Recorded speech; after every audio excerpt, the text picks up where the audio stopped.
উপস্থিত সমস্ত বৈষ্ণব মণ্ডলী, ব্রাহ্মণ মণ্ডলী, মাতৃমণ্ডলী, পিতৃমণ্ডলী সকলের শ্রীচরণে জানাই আমার কোটি কোটি সশ্রদ্ধ ভক্তিপূর্ণ দণ্ডবোধ প্রণাম।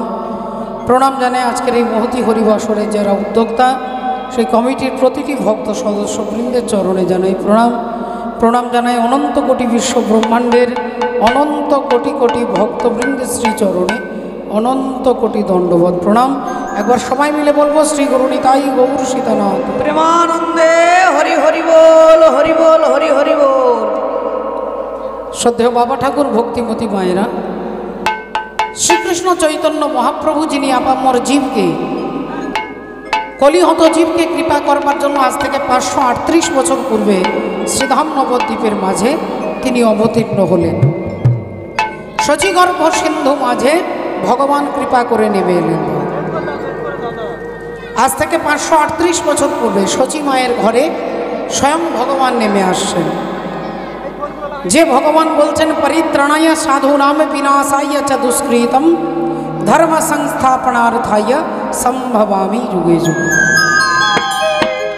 অসাধনে চিন্তামণি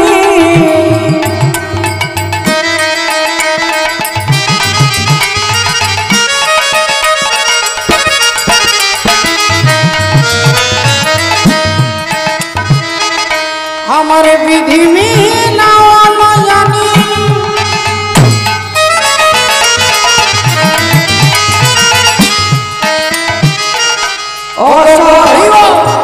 অসাধনে চিন্তামণি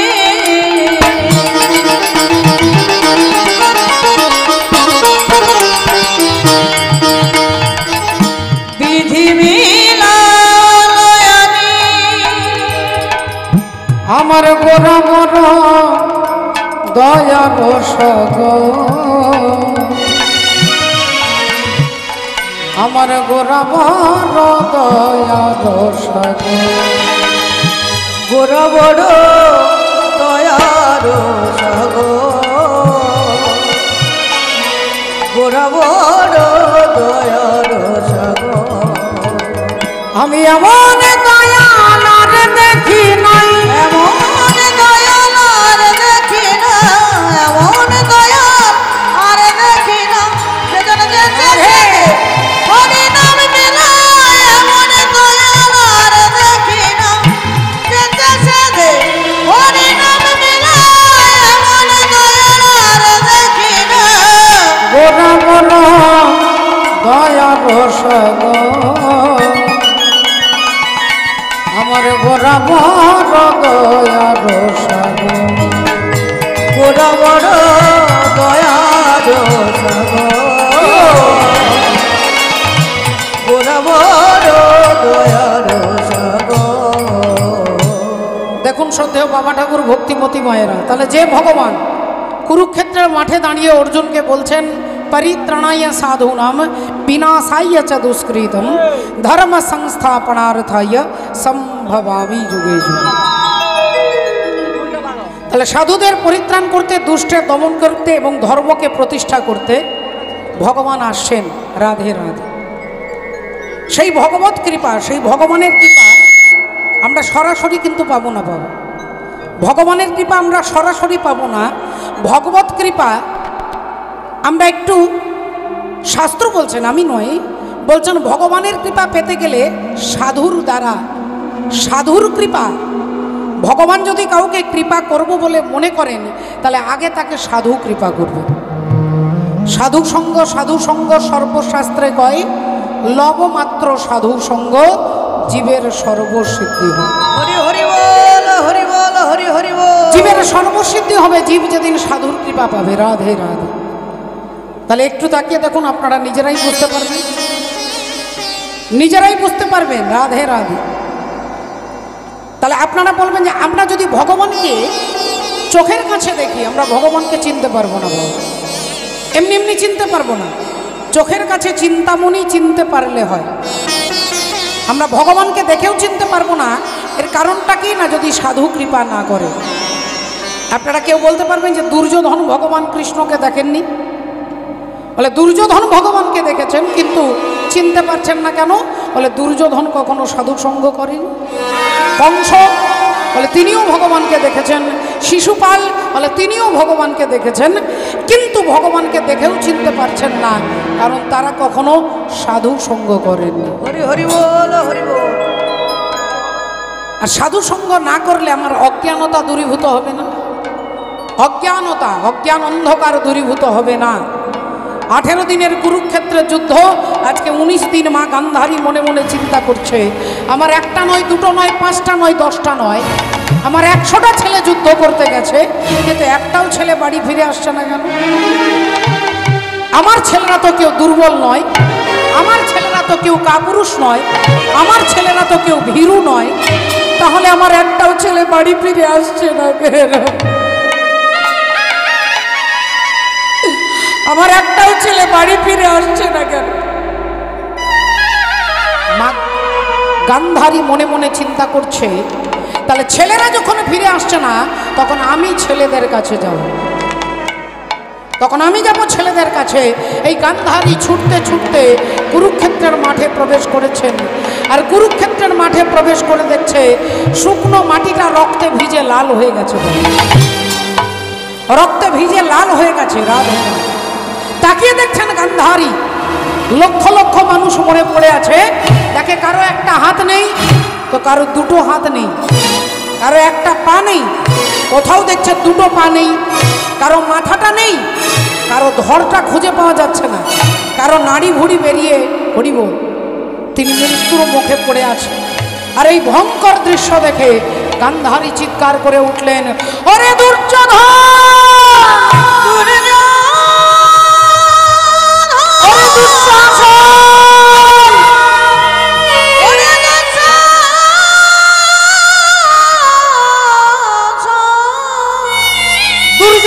দুঃশাসন বলে মা গান্ধারী পাগলের মতো ছুটছে, আর ছুটতে ছুটতে ছুটতে ও মা শিগাল কুকুরের মাংসগুলো ছিঁড়ে ছিঁড়ে খাচ্ছে।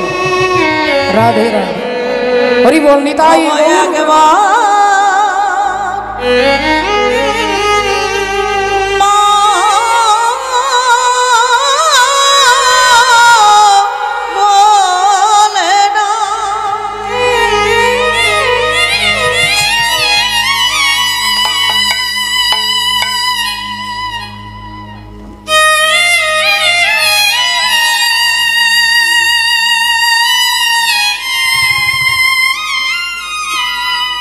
পাগলিনীর মতো গান্ধারী চিৎকার করছে, ওরে দুর্যোধন, ওরে দুঃশাসন বলে, একবার দেখা দে বাবা, একবার দেখা দে, আমি তোর মা এসেছি। আর কাঁদতে কাঁদতে হঠাৎ করে গান্ধারী দেখতে পেলেন তার পুত্র দুর্যোধন মরে পড়ে আছে, দুঃশাসন মরে পড়ে আছে। আর ওই মরা ছেলেটাকে দেখেই মা ছুটে গিয়ে দুর্যোধনের মাথাটা কোলের উপরে নিয়ে বলতে লাগলেন, ওরে দুর্যোধন, একবার আমাকে মা বলে ডাক, একবার আমাকে মা বলে ডাক, এই দেখ আমি তোদের মা এসেছি, আমি তোদের কাছে দাঁড়িয়েছি, একবার আমাকে মা বলে ডাক। ছেলের সঙ্গে বারবার অনুরোধ করছে, একবার আমার সঙ্গে কথা বল, একবার আমাকে মা বলে ডাক। আর হঠাৎ তিনি শুনতে পাচ্ছেন, ওই নিস্তব্ধ নিঝুম রাত্রিতে শুনতে পাচ্ছেন কে যেন খিলখিল করে হাসছে। গান্ধারী চমকে উঠলেন যে একটা নয়, দুটো নয়, 5টা নয়, 10টা নয়, আমার 100টা ছেলে মারা গেছে, আমি শতপুত্র বিরহ যন্ত্রণায় কাঁদছি, আর আমার পেছনে দাঁড়িয়ে তুমি হাসছো, তুমি কে? যদি তোমার সাহস থাকে একবার আমার সামনে এসে দাঁড়াও, আমি তোমাকে দেখতে চাই, তুমি কে? তুমি মানব না তুমি দানব? তুমি দয়াল না তুমি ভয়াল? আমি তোমায় দেখতে চাই, তুমি কে? তুমি আমার সামনে এসে দাঁড়াও। আর অমনি পেছন থেকে বলে উঠল, মা, ও মা, আমাকে দেখার জন্য তোমাকে ঘাড় ঘুরিয়ে পেছনে দেখতে হবে না মা, আমি তোমার সামনে আছি, আমি তোমার পেছনে আছি, আমি তোমার ডাইনে আছি, আমি তোমার বামে আছি, আমি পূরবে আছি, আমি পশ্চিমে আছি, আমি উত্তরে আছি, আমি দক্ষিণে আছি, আমি ঈশানে আছি, আমি নৈঋতে আছি, আমি অগ্নিতে আছি, আমি বায়ুতে আছি, আমি ঊর্ধ্বে আছি, আমি অধে আছি, তুমি যেদিকে তাকাবে আমি সেখানেই আছি। কিন্তু আমাকে দেখতে গেলে এরকম লক্ষ লক্ষ টিউবলাইট জ্বেলে দিলে দেখা যাবে না, এরকম টিউবলাইটের আলোতে আমাকে দেখা যায় না, এরকম হাজার হাজার হ্যালোজিন জ্বেলে দিলে আমাকে দেখা যাবে না। আমাকে দেখতে গেলে যে আলোটার প্রয়োজন তার নাম হচ্ছে দিব্য জ্ঞান। তাই নাতুমাং সাক্ষ্যাসে দ্রষ্টু মানে নেই বা সচক্ষুষা দিব্যাং দাদামি তে চক্ষু পশ্চমে যোগ মহেশ্বর। হরি হরি বল। আমাকে দেখতে গেলে দিব্য নয়নের প্রয়োজন, আর সেই নয়ন আমি ভিন্ন জগতে কেউ দিতে পারবে না মা। তাই তুমি আমায় দেখবে আমি কে। আর অমনি গান্ধারী তাকিয়ে দেখছে, দেখে ভগবান কৃষ্ণ দাঁড়াইয়ে আছে, দেখে ভগবান কৃষ্ণ দাঁড়ায়ে আছে, দেখে ভগবান কৃষ্ণ দাঁড়াইয়ে আছে, ভগবান কৃষ্ণ দাঁড়ায়ে আছে, ও যে গান্ধারীর চোখের কাছে ভগবান কৃষ্ণ দাঁড়ায়ে আছে, গান্ধারী চোখের কাছে ভগবান কৃষ্ণ দাঁড়ায়ে আছে, ও দেখে গান্ধারীর চোখের কাছে ভগবান কৃষ্ণ দাঁড়ায়ে আছে, গান্ধারীর চোখের কাছে ভগবান কৃষ্ণ দাঁড়ায়ে আছে, গান্ধারীর চোখের কাছে ভগবান বিদায় করবে।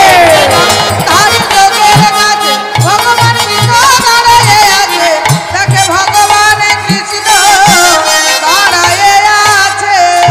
আর যেই গান্ধারী ভগবানকে দেখেছেন অমনি আঙুলটা তুলে বলে উঠলো, তুমিই সেই কৃষ্ণ, তুমিই সেই কৃষ্ণ যে আমার বংশে বাতি দেওয়ার জন্য কাউকে রাখলে না, তুমিই সেই কৃষ্ণ যে আমাকে মা বলে ডাকবার মতো কাউকে রাখলে না, তুমি সেই কৃষ্ণ যে আমার বংশকে ধ্বংস করে দিয়েছ, আজ আমাকে মা বলে ডাকবার মতো কাউকে রাখলে না তুমি। এই কৃষ্ণ রে, আজ এই কুরুক্ষেত্রের মাঠে দাঁড়িয়ে সন্তান হারা জননী গান্ধারী, আজ আমি দিলাম তোমায় অভিশাপ।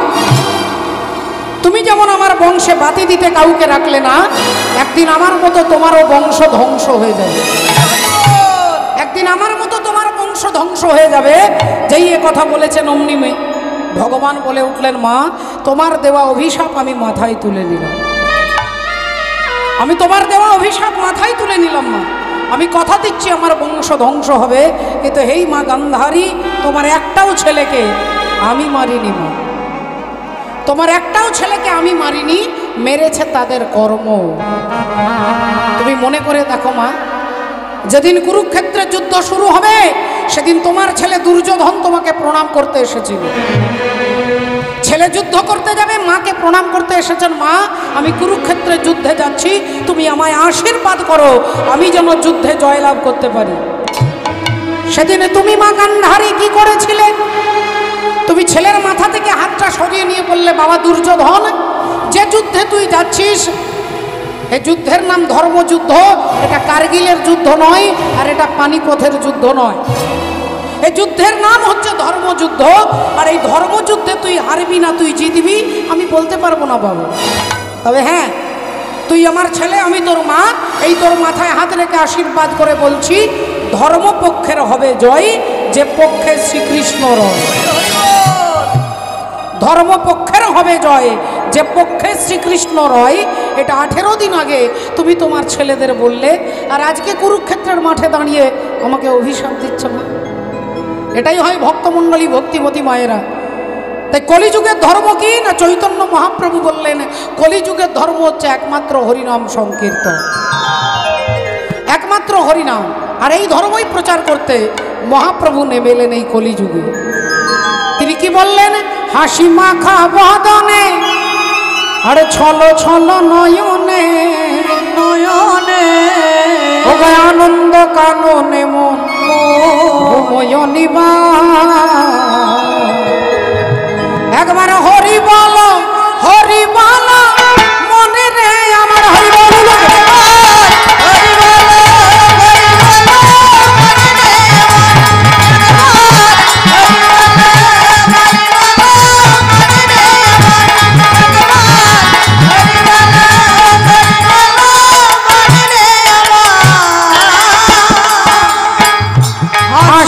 মাখা বদনে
মানুষের কত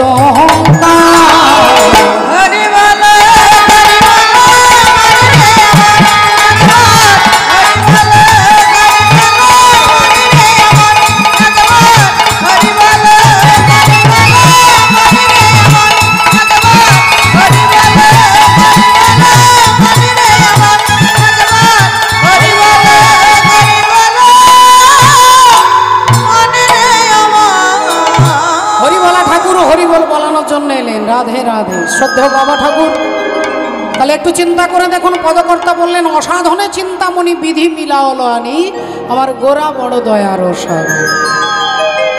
আহা গোরা গুণ কহ নে না যাই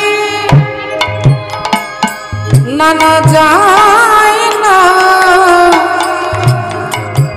না যাই গো না যায়।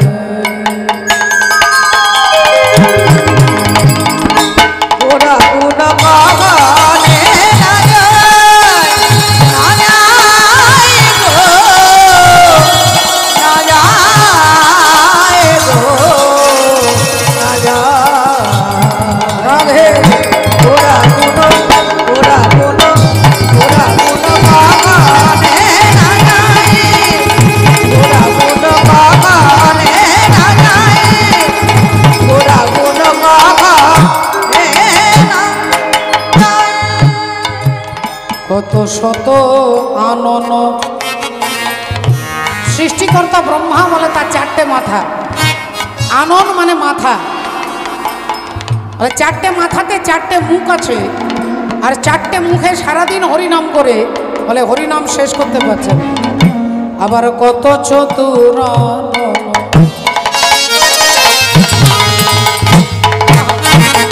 বলে বাবা ভোলেনাথের তার পাঁচটা মাথা আছে বলে, তাই তার নামই হচ্ছে পঞ্চানন। সেই পাঁচটা মুখে সারাদিন হরিনাম করে বলে তিনিও শেষ করতে পারছেন না। কত শত আনন কত চতুর বরণিয়া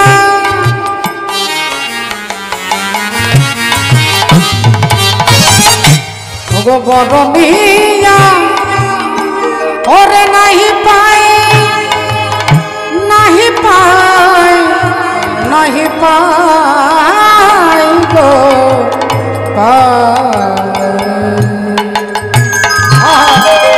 ঘোরা গুণ বাগানে না যায় না যায় গো না যায় গো না যায়। ঘোরা গুণ বাগানে না যায় ঘোরা গুণ ঘোরা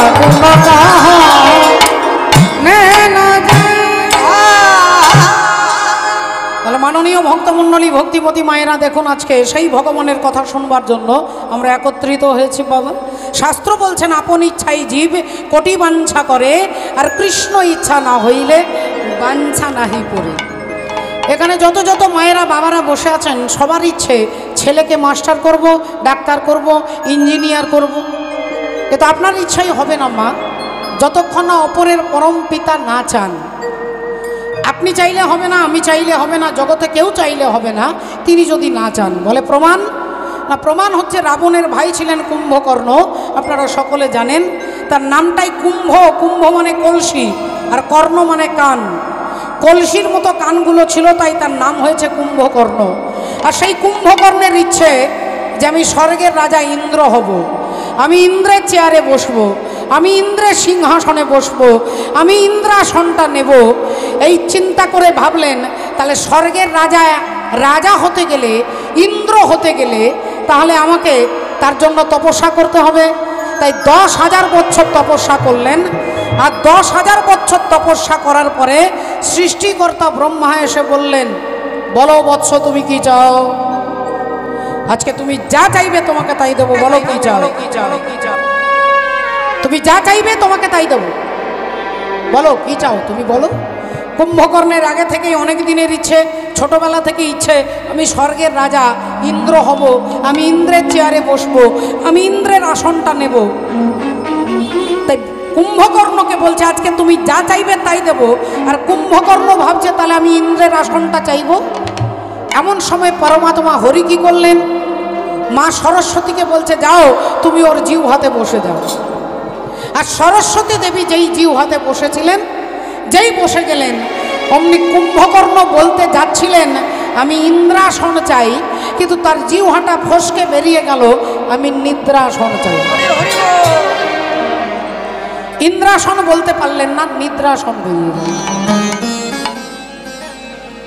তাহলে তার ইচ্ছা তো হবে না, আপনার জিহ্বা দিয়ে কি বেরোবে, আপনি কি চাইবেন, তিনি যতক্ষণ না চাইবে ততক্ষণ পূর্ণ হবে না। বিশ্বকবি রবীন্দ্রনাথ ঠাকুরের ভাষায় আজি প্রণমি তোমারে চলিব নাথ সংসার কাজে, তুমি আমার নয়নে নয়ন রেখো অন্তর মাঝে, আজি প্রণমি তোমারে চলিব নাথ সংসার কাজে। আজি প্রণমে তোমারে চলিব নাথ সংসার কাজে, আমার নয়নে নয়ন রেখো অন্তর মাঝে, আজি প্রণমে তোমারে চলিব নাথ সংসার কাজে, আজি প্রণমে তোমারে চলিব নাথ সংসার কাজে। তাই ভক্তিমতী মায়েরা, আমরা যে কাজটা করব যদি ওই কাজের সঙ্গে ভগবানকে যুক্ত করি তখন সেটা যোগে পরিণত হবে। আপনারা যারা যারা গীতা অধ্যয়ন করেন, গীতা পাঠ করেন, গীতার প্রথম অধ্যায়টার নামই হচ্ছে অর্জুন বিষাদ যোগ। অর্জুন বিষাদ যোগ, অর্জুনের দুঃখ, কিন্তু সেটাকেও যোগ বলছে, অর্জুন বিষাদ যোগ। কেন বলে যে দুঃখের মধ্যে ভগবান যুক্ত আছে, সেই দুঃখটাও হচ্ছে যোগ। যেখানে ভক্তিতে ভগবান যুক্ত আছে সেটা ভক্তি যোগ, যে কর্মের মধ্যে তিনি যুক্ত আছে সেটাই কর্মযোগ। যুদ্ধের মধ্যে তিনি যুক্ত আছে তাই যুদ্ধটাকেও ধর্মযোগ যুদ্ধ বলা হচ্ছে। কুরুক্ষেত্রের যুদ্ধ ধর্মযুদ্ধ বলে, কেননা সেখানে ভগবান কৃষ্ণ যুক্ত আছেন। আর তাকে বাদ দিলে বলে ধর্মের আর কিছু থাকবে না বাবা। ভগবানের সত্তাটাকে বাদ দিয়ে দিলে আর ধর্ম থাকবে না। এই কারণে শাস্ত্র কি বলছেন, ভগবান অর্জুনকে বলছেন, বলে আগে ধর্ম রে পরে ধর্ম রে, আগে ধর্ম রে পরে ধর্ম রে, আগে ধর্ম রে পরে ধর্ম রে, আগে ধর্ম রে